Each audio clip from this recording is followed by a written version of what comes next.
Okay, good morning friends and welcome to all of you once again. नया दिन, नई शुरुआत आपके साथ, और हम लोग सीख रहे हैं कि किस तरीके से अपने इंग्लिश को इम्प्रूव करें डे टू डे लाइफ में, क्योंकि स्पोकन इंग्लिश का एक ऐसा पार्ट है जो पिछले कई दिनों से चल रहा है और आप कुछ कुछ सीख भी रहे हैं। तो इसी कंटिन्यूएशन में जैसे हम लोग सीख रहे थे कि डेली लाइफ सेंटेंसेस ना, डेली लाइफ सेंटेंसेस, और शॉर्ट में इसी को डीएलएस के नाम से इंट्रोड्यूस कर रहे थे कि in day to day life we speak Hindi, but so far as English is concerned, we are unable to speak just because of lack of practice, or you may say that just because of lack of words, we are unable to express our thoughts in English. But so far as this session is concerned, I would like to say that if you learn these sentences which we use frequently in our day-to-day life, then it is more easier for you to speak, because once you start speaking it becomes easier all the time, है ना। कहते हैं ना कि किसी भी चीज़ की शुरुआत हो जाए तो एक बार शुरुआत हो जाती है चीज़ें हमेशा आसान हो जाती हैं। तो once you start speaking then it will become easier for all the time. तो आज का जो फर्स्ट सेंटेंस है डीएलएस में, जैसे आपने कहा कि यह तुम्हारी बदनसीबी है।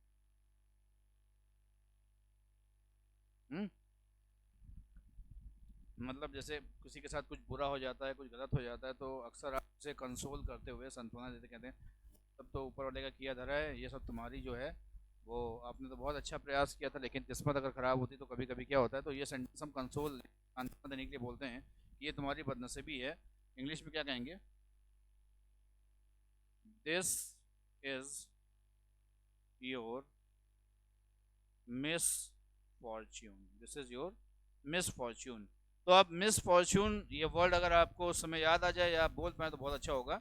तो मिस फॉर्च्यून का मतलब कि जब कभी भी फॉर्च्यून, याद रखिए फॉर्च्यून मतलब किस्मत या भाग्य होता है, और इसमें MIS जोड़ देते हैं तो ये नेगेटिव वर्ड बन जाता है, तो ये बदनसीबी के लिए आ जाएगा। ठीक है, और देखिए सेकंड सेंटेंस, ये बेकार, या आप कहते हैं ये बेतुकी बात है, बेतुकी बात है ना। अक्सर आप देखिए अपने दोस्तों में, रिश्तेदारों में बहुत से लोग हैं वो बस बोलते जाते हैं लेकिन वो नहीं सोचते कि क्या कह रहे हैं, लेकिन जब वो बोल देते हैं कि यार इसने जो बात कही है ये तो एकदम बेतुकी है, बेकार की बात है, इसका कोई सिर पैर नहीं है कोई तर्क नहीं है, तो हमेशा हमारे मुंह से निकल जाता है कि ये बेतुकी बात है, ये बेकार की बात है ना। अब इंग्लिश में अगर आपको कहना हो ये बेकार की बात है, दिस इज प्री पॉस्टरस, है ना। अगर प्री पॉस्टरस थोड़ा मुश्किल लग रहा हो, वैसे ये कम्पिटिटिव का है, तो आप कह सकते हैं दिस इज इर्रेशनल,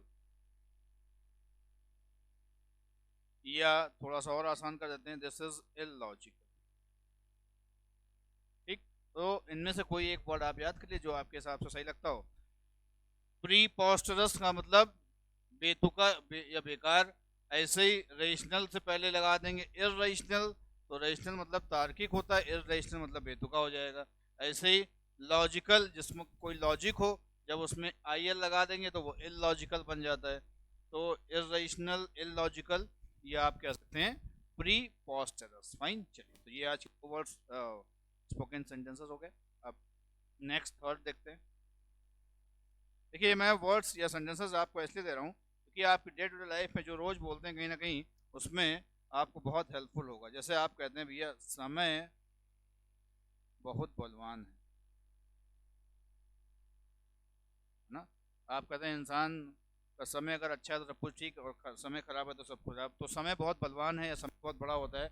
अब इस सेंटेंस को आपने हिंदी में अक्सर लोगों से सुना है और बोला भी है, but so far as English is concern आपको इसमें सिर्फ इतना बोलना है, टाइम इज अबव ऑल। खत्म हो गई बात, नहीं समझे? Time is above all, above all का मतलब हर एक चीज से ऊपर है, बस हो गया।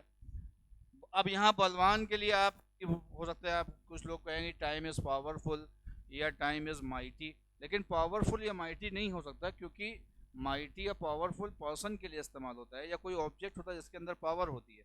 लेकिन यहाँ पर टाइम है ना, तो टाइम जो है बलवान का मतलब एबव ऑल, हर एक चीज पर है ना, इस सेंस में यूज किया गया है। तो यहाँ पर पावर या पावरफुल वर्ड ना यूज करें तो ज्यादा बेहतर होगा। ठीक, आप देखिए नेक्स्ट है, जैसे मान लीजिए कोई मेहमान आपके यहाँ पहली बार आता है, तो आप से ये पूछते हैं क्या आप बोर हो रहे हैं। इंग्लिश में आप क्या बोलेंगे, are you getting bore. Bore होने से पहले गेटिंग जरूर लगाइएगा, और इसमें याद रखिएगा बोर नहीं होता है, बोल्ड होता है, इसीलिए मैंने ये लिखा है बोर, और कोई बात नहीं लिखने का। लोग बोर बोर बोल देते हैं, BORE। बोर एक्चुअल में नहीं होता, बोरिंग होता है, जो नल की खुदाई, ओ जब आप पानी का लेवल जब नीचे हो जाता है तो वहाँ बोरिंग की खुदाई कराना, वो बोर है।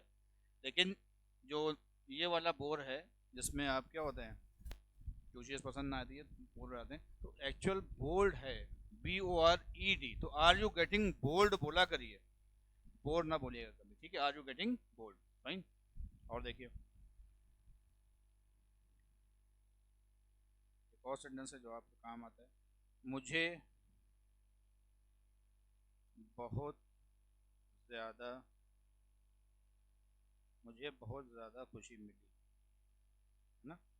जैसे मान लीजिए कोई ऐसा कोई ऐसी हैपनिंग हो जाती है, कोई सिलेक्शन हो जाए आपके घर पे किसी का, या मान लीजिए कोई शादी तय हो जाए, या कोई बहुत समय से आपने कोई इच्छा कर रखी हो और अचानक वो पूरी हो जाती है, तो उस दिन क्या मुंह से निकल रहे, इस काम से मुझे बहुत खुशी मिली। तो अब इंग्लिश में बहुत सारे तरीके हैं इसमें आप कह सकते हैं, बट आज हम सिखा रहे हैं कि आप कैसे बोलें। इसमें आप ये सेंटेंस बोल कर सकते हैं, आई गॉड ब्लेस, मुझे बहुत ज़्यादा खुशी मिली, I got bliss, BLISS, word ध्यान करिए, ये ब्लस नहीं है, BLESS, ब्लस मीन्स आशीर्वाद होता है, लेकिन जब हम BLISS यूज करते हैं ब्लिस, तो इसका मतलब बहुत खुशी होता है ना, उसके लिए वर्ड यूज करते हैं ब्लिस का। ठीक है भाई, चलिए तो आज के देखिए DLS हो गए आपके, DLS मतलब डेली लाइफ सेंटेंसेस। और ये सेंटेंसेस में जो आपको एवरी डे मैं आपको दे रहा हूँ, कहीं ना कहीं आप इसको कोशिश करिए लिख करके याद हो, या एक बार आप लिख लें अपनी हैंड राइटिंग में, उसके बाद फिर डे टू डे लाइफ में आप इसको यूज़ करें। बिकॉज जब आप यूज़ करेंगे, यानी कि इनको अपने स्पोकिंग इंग्लिश में लाएंगे, तभी ये इनका इस्तेमाल हो पाएगा सही से, है ना। चलिए, तो इसके बाद जो सेकेंड सेगमेंट है हम लोग करते हैं, वो है वोकेबलरी का,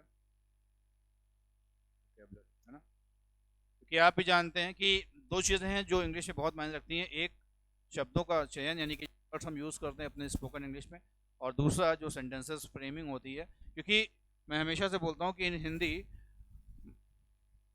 अब अगर आप if you want to translate word by word, then it will become more difficult for you, because कभी कभी क्या होता है, हिंदी में कुछ ऐसे वर्ड्स होते हैं कि जिनकी जगह आप इंग्लिश बनाए जाएंगे, तो आप फिर उसी में फंसे रह जाएंगे, आप अंग्रेजी बोल ही नहीं पाएंगे। क्यों? क्योंकि वहाँ पर उन वर्ड्स का इस्तेमाल जो किया जाता है, वो अपनी बात को दूसरों तक पहुँचाने के लिए, यानी कि टू कन्वे द मैसेज, है ना, उस सेंस में होता है। ठीक है, तो कभी भी समटाइम्स उसमें जो मीनिंग है उसको ना देख करके आप वहाँ पर ट्रांसलेट करिएगा, अपनी जो फीलिंग है, जो उसका एक्सप्रेशन है, उसको यूज़ करने के लिए जो वर्ड्स इस्तेमाल किए गए हैं उसको ध्यान रखिएगा। ठीक है भाई, चलिए आज का जो फर्स्ट वर्ड है, फर्स्ट वर्ड ऑफ टुडे, अधिक या ज़्यादा सोचने वाला। पी से बताना है आपको। चलिए, अगर पूछें कि कोई व्यक्ति है जो बहुत ज़्यादा या अधिक सोचता है, और अगर वो पी से स्टार्ट हो रहा हो, तो क्या देखिए आपके दिमाग में कोई वर्ड आ रहे हैं? नहीं। चलिए बताता हूँ आपको, पी से वर्ड है, इसको पॉन्डर, ये वर्ब है, जब आप इसमें ER लगा देते हैं तब ये एडजेक्टिव बन जाता है। Ponderer means the person who thinks more, and more is called ponderer, ज्यादा या अधिक सोचने वाला। ठीक, दूसरा है पुराने विचारों वाला, पुराने विचारों वाला। आप देखोगे बहुत से लोग हैं वो रूढ़ीवादी होते हैं, जो ओल्ड कस्टम्स हैं, ट्रेडिशंस हैं, उनमें वो रचे बसे होते हैं, यानी कि उससे अलग आते हैं, जुड़े रहते हैं। तो ऐसे लोगों को FOGEY फौजी कहते हैं। फौजी ना कह दिया, फौजी तो वो सोल्जर्स होते हैं, एफ ओ मतलब फौजी, फौजी मतलब the person who is deep rooted in customs and old customs and traditions is called फौजी। ओके, नाउ नेक्स्ट इज, ये वर्ड हिंदी में आप बोलते हैं दयालु, यानी जिसका दिल बहुत बड़ा हो, बड़े दिल वाला, तो इस तरीके का वर्ड यूज़ करते हैं। तो बहुत सारे वर्ड हैं आपने, आज मैं आपको सिखा रहा हूँ जीनियल। जीनियल सीख लीजिए, जीनियल का मतलब, जीनियल है, जनरस है, काइंड है, बहुत सारे वर्ड्स हैं, बट दयालु के लिए अगर आप एक वर्ड यूज़ करना चाहते हैं तो जीनियल इज गुड। हाँ, नेक्स्ट,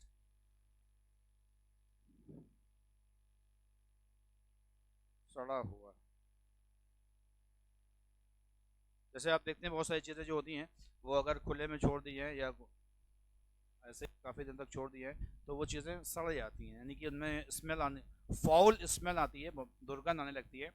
तो ऐसी चीज़ों को क्या कहते हैं?